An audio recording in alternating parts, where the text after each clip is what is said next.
నరకం యొక్క దర్శనం. రెండవ రహస్యం మొదటి ప్రపంచ యుద్ధం మరియు రెండవ ప్రపంచ యుద్ధంతో ముడిపడి ఉంది. మొదటి ప్రపంచ యుద్ధం ముగిసిపోతుందని, కానీ పురుషులు దేవుణ్ణి కించపరచడం కొనసాగిస్తే మరొక యుద్ధం త్వరగా వస్తుందని ఆమె అంచనా వేసింది, మరియు దానిలో ఆమె చెప్పింది నిజమే. మూడవ రహస్యం చాలా వివాదాస్పదమైనది. ఆమె 20వ మరియు 21వ శతాబ్దాలలో క్రైస్తవులపై జరిగిన హింస గురించి అపోకలిప్స్ యొక్క దర్శనంతో పాటు స్పష్టమైన వివరణ ఇచ్చింది. నెంబర్ 6. వాటికన్ నగరంపై UFO 2007లో వాటికన్ పైన ఒక రహస్యమైన నారింజ రంగు డిస్క్ తేలుతూ కనిపించింది. సెయింట్ పీటర్స్ బసిలికా గోపురంపై పట్టపగలు వెండి నారింజ రంగులో మెరుస్తున్న వాటికన్ ను సందర్శించే UFO అందరి జ్ఞాపకాల నుండి తొలగిపోయింది. కానీ అది జరిగిందనే వాస్తవాన్ని అది మార్చదు. 2007లో కొన్ని నిమిషాల పాటు వాటికన్ పైన ఏదో వింతగా మరియు గ్రహాంతరంగా కనిపించింది, కానీ అది నిజంగా అంతరిక్షం నుండి వచ్చిందో లేదో తెలుసుకోవడానికి ఎవరికీ ఎటువంటి మార్గం లేదు.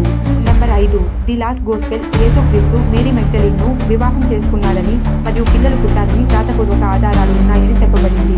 ఈ ఆధారాలు 6వ శతాబ్దానికి చెందిన మాన్యుస్క్రిప్ట్ రూపంలో లభిస్తాయి. ఈ మాన్యుస్క్రిప్ట్ యేసుక్రీస్తు కథను ఒక వ్యక్తిగా చెబుతుంది. మేరీ మెగ్డలిన్ తో ప్రేమలో పడి కొంతమంది పిల్లలను కన్న వ్యక్తి. అలాగే ఈ మాన్యుస్క్రిప్ట్ మేరీ మెగ్డలిన్ ను దేవుని కుమార్తెగా మరియు మానవాళి సహ విమోచకురాలిగా చిత్రీకరిస్తుంది. కానీ యేసును తెల్లగా చేసి క్రైస్తవులను వివేకవంతులుగా మార్చాలనుకున్న వాటికన్ కు ఇది సరిగ్గా సరిపోదు. నెంబర్ 4. వేషధారణ నుండి లాభం పొందడం. వాటికన్ తరచుగా వారు నమ్మిన విషయాల నుండి అభివృద్ధి చెందుతుంది. ఉదాహరణకు, రాకెట్ మ్యాన్ చిత్రాన్ని నిర్మించడానికి వాటికన్ మిలియన్ల యూరోలు పెట్టుబడి పెట్టిందని మీకు తెలియకపోవచ్చు. రాకెట్ మ్యాన్ అనేది ఎల్టన్ జాన్ తన భర్త డేవిడ్ తో తన వివాహంలో ఆనందాన్ని పొందుతున్నట్లు చిత్రీకరించిన చిత్రమని పరిగణలోకి తీసుకుంటే ఇది ఆసక్తి సంఘర్షణలా అనిపిస్తుంది. ఈ సంబంధాన్ని చర్చి చాలా వ్యతిరేకిస్తుంది.